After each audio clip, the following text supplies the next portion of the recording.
Halo anak-anak, selamat berjumpa kembali bersama Bu Wiwik.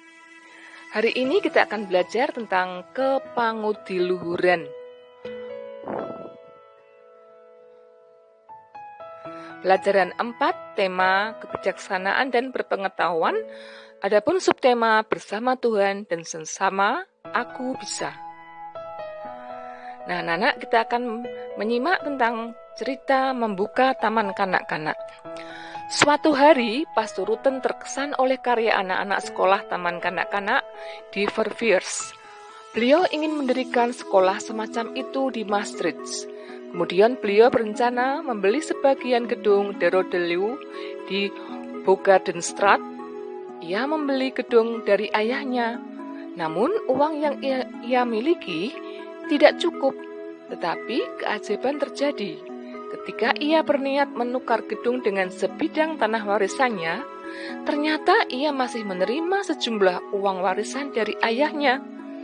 Uang tersebut bisa untuk menggaji penjaga sekolah. Tuhan Maha Pengasih telah menolong Pastor Rutten, sehingga karya dan rencananya berlangsung dengan lancar.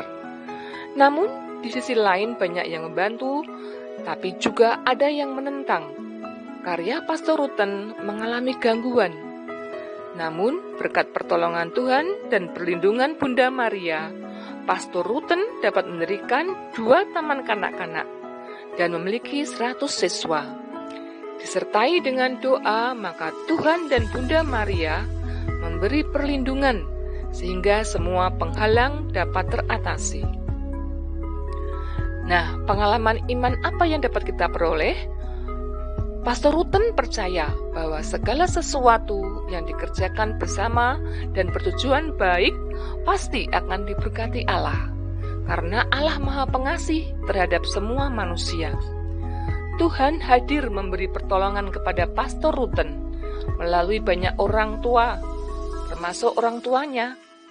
Jika kita melaksanakan tugas dengan sebaik-baiknya, maka Tuhan akan memberkati dan memberi pertolongan.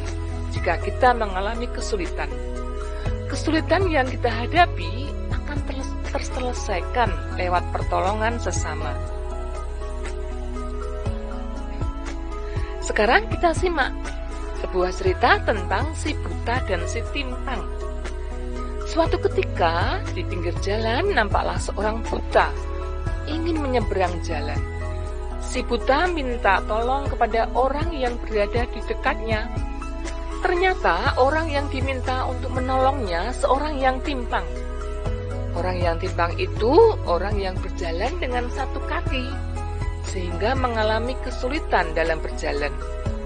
Kedua orang itu saling bercerita, dan akhirnya mereka memiliki kesepakatan untuk kerjasama. Kedua orang itu kemudian menyeberang dengan cara si buta menggendong si timpang. Si buta menjadi kaki bagi si timpang, dan si timpang menjadi mata si buta. Sejak saat itu, kedua orang itu bersahabat. Mereka bahagia sekali dapat bekerja sama. Suatu hari mereka melewati jalan sempit dan licin serta berbatu. Di pinggir jalan yang mereka lewati ada selokan. Dengan hati-hati, si buta berjalan sesuai dengan petunjuk si timpang. Akhirnya, mereka selamat sampai tujuan. Mereka bahagia sekali bersama-sama dan dapat terselesaikan dengan baik. Nah, pengalaman iman apa yang kita peroleh dari cerita tadi? Dalam cerita tadi, si buta dan si timpang mempunyai permasalahan atau kesulitan sendiri-sendiri. Namun, dengan kerjasama, mereka dapat mencapai kebahagiaan. Kesulitan-kesulitan yang mereka hadapi dapat terselesaikan dengan baik. Begitu juga dengan diri kita.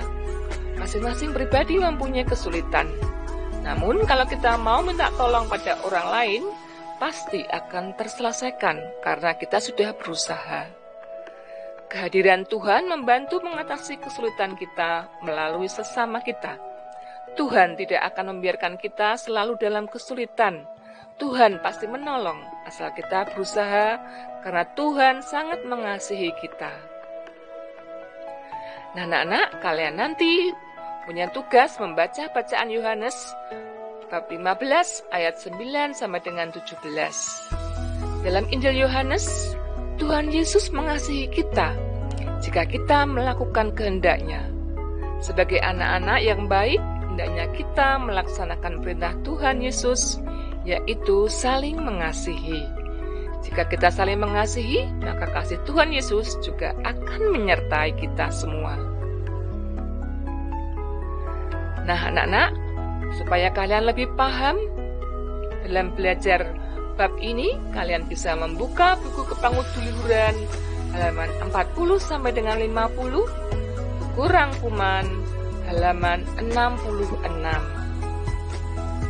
Tetap semangat belajar, jaga kesehatan, dan tetap di rumah saja. Terima kasih, Tuhan memberkati.